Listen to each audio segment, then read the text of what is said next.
Hi everyone, welcome to problem solver.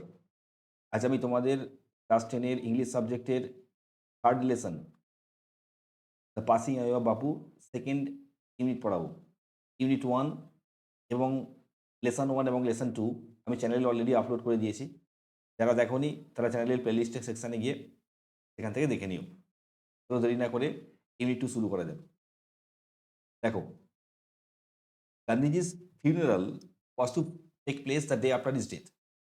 এখানে funeral মানে হচ্ছে অন্ত্যেষ্টিক্রিয়া বা শেষকৃত্য। তাহলে গান্ধীজির শেষকৃত্য হওয়ার কথা ছিল তার মৃত্যুর পরের দিন। আওয়ার্স ইন অ্যাডভান্স, এখানে ইন অ্যাডভান্স মানে হচ্ছে আগে থেকে। আওয়ার্স ইন অ্যাডভান্স মানে বলতে পারো যে কয়েক ঘন্টা আগে থেকে। People line the route, the funeral procession was to follow. People line the route, route মানে হচ্ছে রাস্তা বা রোড। ফিউনারাল প্রসেশন মানে হচ্ছে শেষকৃত্যের শোভাযাত্রা। আওয়ার্স ইন অ্যাডভান্স, কয়েক ঘন্টা আগে থেকে। People line the route, the funeral procession was to follow. যে রাস্তা দিয়ে শেষকৃত্যের শোভাযাত্রা যাবার কথা ছিল সেই রাস্তার সাইডে লোকেরা ভিড় করেছিল। সেই রাস্তার ধারে লোকেরা ভিড় করেছিল। পদ্মশ্রী মিসেস নাইডুস ডটার, এখানে মিসেস নাইডু বলতে মিসেস সরোজিনী নাইডুর কথা বলা হয়েছে। Padmashri Mrs Naidu's daughter cook for us all. Padmashri Mrs নাইডুর মেয়ে cook for us all, spoke মানে হচ্ছে স্পিকের পাস্ট টেন্স, যে আমাদের সকলের হয়ে বলেছিলেন। ওয়েন শি সেড সিম্পলি, যখন তিনি সহজভাবে বলেছিলেন। এইখান থেকে এতটুকু বলতে গেলে বোঝা যায় যে যখন তিনি আমাদের হয়ে সহজভাবে বলেছিলেন, কি বলেছিলেন? উই উইল ওয়াক, আমরা হাঁটব। It is the last time we shall be walking with Bapu. এটাই শেষবারের মতো আমরা বাপুর সাথে হাঁটব। নেক্সট দেখো, it was an agonising work. It was an agonising, agonising মানে হচ্ছে তীব্র যন্ত্রণাদায়ক বা বেদনাদায়ক। এটা ছিল তীব্র বেদনাদায়ক হাঁটা। Thousands silently watch the procession. Thousands মানে হচ্ছে থাউজেন্ডস অফ পিপল, হাজার হাজার লোকেরা নীরবে এই শোভাযাত্রাটা দেখেছিল বা লক্ষ্য করেছিল। বা বলতে পারো যে হাজার হাজার লোকেরা নীরবে এই শোভাযাত্রার দিকে তাকিয়েছিল।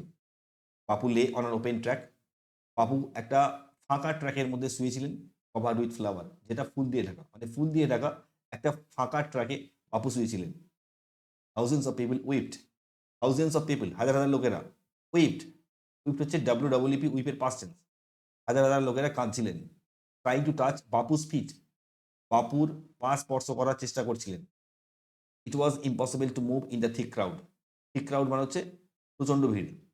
ইট ওয়াজ ইম্পসিবল, অসম্ভব। এটা অসম্ভব ছিল কি করতে? Two move in the thick crowd, যে প্রচণ্ড ভিড়ের মধ্যে সামনের দিকে অগ্রসর হওয়াটা ছিল অসম্ভব। নেক্সট দেখো, as I move forward slowly. Move forward মানে হচ্ছে সামনের দিকে অগ্রসর হওয়া, স্লোলি মানে আস্তে আস্তে। As I move forward slowly, যখন আমি সামনের দিকে আস্তে আস্তে অগ্রসর হয়েছিলাম।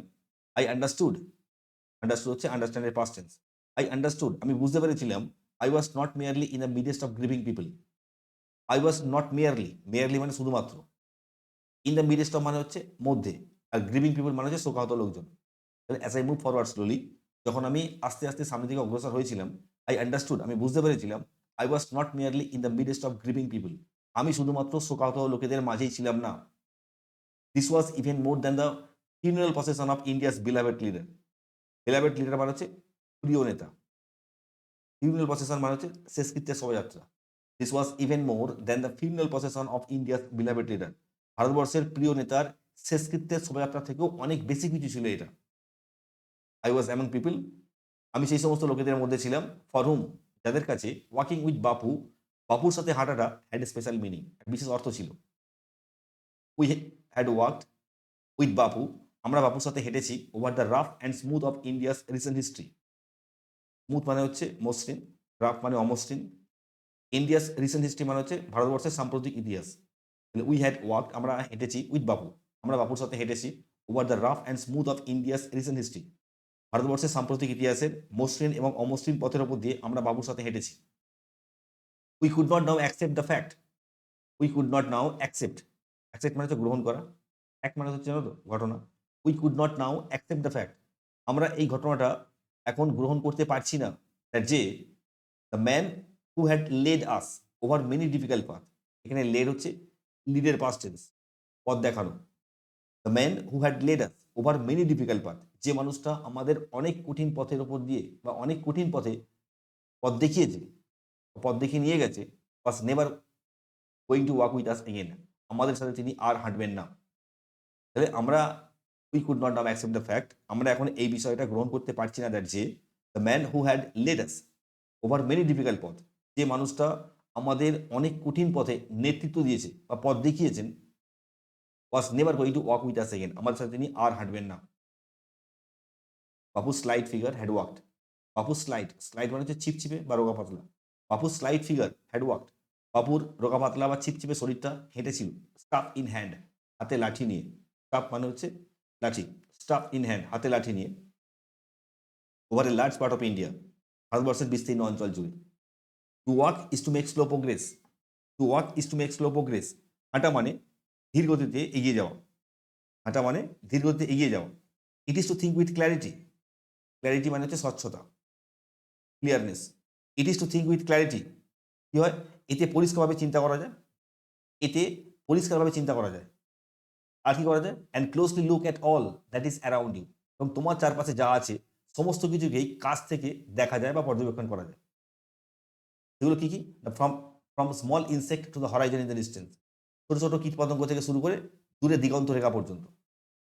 মোরওভার, আরও বলা যেতে পারে বা বলতে পারো যে এছাড়াও to walk was often the only way open to the average Indian, এই হাঁটাটাই কি, হাঁটাটাই সাধারণ ভারতবাসীদের জন্য প্রায়শই একমাত্র উপায় খোলা ছিল। এই হাঁটাটাই কি ছিল, to walk was often, often মানে প্রায়, অনলি ওয়ে একমাত্র পথ বা একমাত্র উপায়, open to the average Indian, যে সাধারণ ভারতবাসীদের কাছে এই হাঁটাটাই কিন্তু প্রায়শই একমাত্র পথ খোলা ছিল। ইট রিকোয়ার্ড, রিকোয়ার্ড মানে যে প্রয়োজন হওয়া, ইট রিকোয়ার্ড নো ভেহিকেলস, ভেহিকেলস মানে যানবাহন, এটার জন্য কোনো যানবাহনের প্রয়োজন হতো না, এক্সেপ্ট হিজ ওন বডি, নিজের শরীরটুকু ছাড়া, and cost him nothing but his energy, energy মানে কর্মক্ষমতা বা শক্তি, এবং নিজের শরীরটুকু ছাড়া, বলতে পারো নিজের শক্তি বা কর্মক্ষমতা ছাড়া আর কিছুই মূল্য দিতে হতো না। Gandhiji took this necessity, Gandhiji took this, this বলতে এখানে ওয়াকিং বা হাঁটা, গান্ধীজি এই হাঁটাটাকেই প্রয়োজনীয় ভেবে নিয়েছিলেন, গান্ধীজি এই হাঁটাটাকেই প্রয়োজনীয়ভাবে নিয়েছিলেন বা প্রয়োজনীয় হিসাবে নিয়েছিলেন, as the took mass that was common place, common place মানে হচ্ছে অর্ডিনারি বা সাধারণ, যেমনভাবে তিনি আর বাকি সব সাধারণ জিনিসগুলোকে নিয়েছিলেন। Gandhiji took this necessity, Gandhiji এই হাঁটাটাকেই প্রয়োজনীয় হিসাবে নিয়েছিলেন, যেমনভাবে তিনি আরও সব সাধারণ জিনিসগুলোকে নিয়েছিলেন, অ্যান্ড ট্রান্সফর্ম ইট, এবং ট্রান্সফর্ম রূপান্তর করা বা পরিবর্তন করা, ইট বলতে এই হাঁটাটাকে, ট্রান্সফর্ম ইট, এবং এটাকে রূপান্তর করেছিলেন ইন্টু এ জয়ফুল এফোর্ট, একটা আনন্দদায়ক প্রচেষ্টায়, ইন্টু এ জয়ফুল এফোর্ট, একটা আনন্দদায়ক প্রচেষ্টায়। পরে দেখো, এখান থেকে কিছু তোমাদের আমি এসএকিউ দিয়ে দিয়েছি, ইম্পর্টেন্ট এসএকিউ, তোমরা চাইলে এগুলোকে স্ক্রিনশট নিয়ে নিতে পারো। এরপরে দেখো, এই ইউনিট 2 থেকে যে সমস্ত ইম্পর্টেন্ট টেক্সচুয়াল গ্রামার আছে আমি সেগুলো এখানে দিয়ে দিয়েছি, তোমরা এগুলোর স্ক্রিনশট নিয়ে নিতে পারো। আজকের ভিডিওটা এতটুকুই। এই ভিডিওটি যদি তোমাদের ভালো লাগে লাইক করে দিও, চ্যানেলটিকে সাবস্ক্রাইব করে দিও, এবং এই ভিডিওটা বন্ধুদের সাথে শেয়ার করে দিও। Thank you for watching the video, thank you.